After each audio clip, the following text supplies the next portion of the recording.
रिसालू गांव में जमीनी विवाद के चलते हुआ खूनी संघर्ष।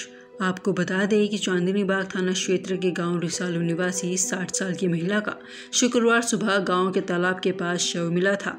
महिला गुरुवार रात से लापता थी। ग्रामीणों ने महिला की पहचान कर उनकी बेटी को जानकारी दी। ये मेरे सगे जीजा जी है जी, बड़े जीजा जी है मेरे, और धोखे से मेरा भाई फंसा के और क्या कहते हैं मेरी माँ को मरवा दिया। ये बोला है मेरे मम्मी को बोलेगा बुढ़ी चल थाने में चल, दरखास्त देगा नहीं है कि जाट जिसने हमारे साथ धोखा करा। मेरा भाई भी बोलेगा चल ठीक है मम्मी चल मेरे साथ। मम्मी चली गई उनके साथ। 3 तारीख को गई थी और कोई पता नहीं चला। 4 तारीख को हमने 3 तारीख को फ़ोन करा मेरे भाई जीजा के पापा जीजा जी मम्मी नहीं आई अब तक। नोला कभी कह रहे मैंने थाने के पास छोड़ी, कभी कह रहे चुटाला रोड पर छोड़ी, कभी कहा मैंने तुम्हारे घर के पास छोड़ी, कहीं नहीं पाई मम्मी। फिर सरपंच ने भी फ़ोन करा, सरपंच पता नहीं क्या कह दिया उसने मेरी जीजा ने। सरपंच भी उन्हें की बोलने लग गया। और क्या कहते हैं फिर कल हम वहाँ पे दरखास्त देखा अपनी मम्मी की भाई की, और हमारे किसी ने साथ नहीं दिया। जब मेरे मामा और मेरी मौसी आ रही जब इन्होंने आके दरखास्त दुआई है, वो कह रहा है तुमने इतना बड़ा घर बना लिया ना, मेरी कमाई का घर बनाया। उसकी माँ भी ये कह रही है कि मेरे पूरा कुड़वा यही कह रहा था मेरे बेटे की कमाई खाकर तुमने 3 मंजिल कोठी गाड़ ली। मेरी मम्मी बोली बेटा सोहरन जी माने कोई तेरी बेटे की कोई कमाई नहीं। मेरी मम्मी मेरा भाई 1 तारीख में गायब हुआ था और फिर 3 तारीख में मेरी मम्मी गायब हुई थी। पोस्टमार्टम के लिए शव को सिविल अस्पताल लाया गया। मृतक महिला के बेटे ने अपनी जीजा पर और उसकी मां और उस पर मारपीट करने के और उसकी मां को जान से मारने के आरोप लगाए हैं।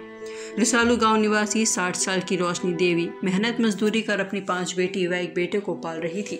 महिला के बेटे दीपक ने बताया कि उनकी मां गुरुवार रात को अचानक गायब हो गई। उन्होंने देर रात तक गांव में मां की तलाश की लेकिन वह नहीं मिली। सुबह ग्रामीणों ने सूचना दी कि तुम्हारी मां का शव तालाब के किनारे पड़ा है। घर से जोहड़ की दूरी करीब 600 मीटर है। मौके पर जाकर देखा तो शव के पेट पर कपड़ा बंधा था। ग्रामीणों ने पुलिस को सूचना दी। पुलिस ने ग्रामीणों की मदद से शव को पोस्टमार्टम के लिए सिविल अस्पताल भिजवाया।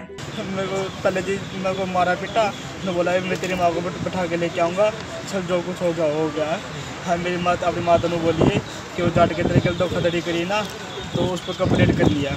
हाँ ठीक है माँ जी तुम्हारा आवाज़ मेरी माँ को मारूंगा तो नहीं आप करण नहीं, जब जो कुछ हो गया मैं नहीं मारूंगा तेरी माँ को भी। माँ ठीक है जीजा चल।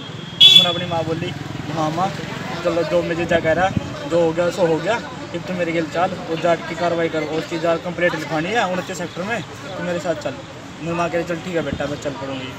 आई मेरी माँ खाने के बजाय अपने मेरे फार्म पे ले गया रात को। ये वहाँ पे फार्म पे ले जाकर पूछा बुढ़िया अलग सर बता दे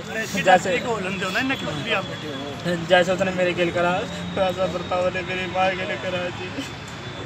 मेरी माँ तो बोला चाचा ढंग से बता दे नो जो कुतरा छोरा पिटा नो तो नहीं पिटेंगे।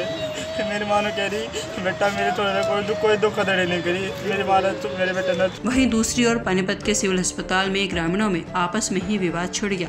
देखते ही देखते सब एक दूसरे को मारने पीटने लगे।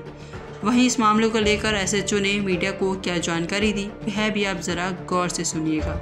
मेरे को सूचना मिली थी कि महिला की डेड बॉडी तालाब में है रिसालू गाँव में। मैं वहाँ पे गया था तो इसके लड़के को और उसको बुलाया था। लड़के ने अपने बयान दिए थे कि इस तरह ये बात है, मैं यहाँ पे छोड़ के चले गया था अपने जीजा के साथ और मेरे को कोई शक शुबा नहीं। उसके बाद यहाँ पे आ गए तो हमने चौथर की कार्रवाई करने के लिए जाते। तो अब मैं यहाँ पे पहुँचा हूँ तो इन्होंने बताया कि दीदी उसको मेरे को भी पीटा गया था, मेरे को माँ को मारा, मेरी माँ को भी पिटाई की गई थी। लेकिन ये 1 तारीख को जाते हैं और 1 तारीख के बाद 3 तारीख को वापस आते हैं। 3 तारीख में फिर यहाँ पे चले जाते हैं इसकी माँ को छोड़ करके यहाँ पे। 3 तारीख के बाद कल ये हमारे पास आए थे तो हमने बता दिया, उनसे बात की कि आपके माँ ये कहने लगे कि जी मेरी माँ को और मेरे भाई को ले गए इसकी बहन। तो हमने उनसे बात की तो वो कहने लगे कि मैं यहाँ पे हूँ, माँ मेरी वहीं पर, मैं यहाँ पे फुरलक में हूँ अपने जीजा के पास हूँ और सुबह आ जाएगी। ये हमारी बात हुई थी। तो सुबह हमें पता चला कि वो डेड बॉडी मिली।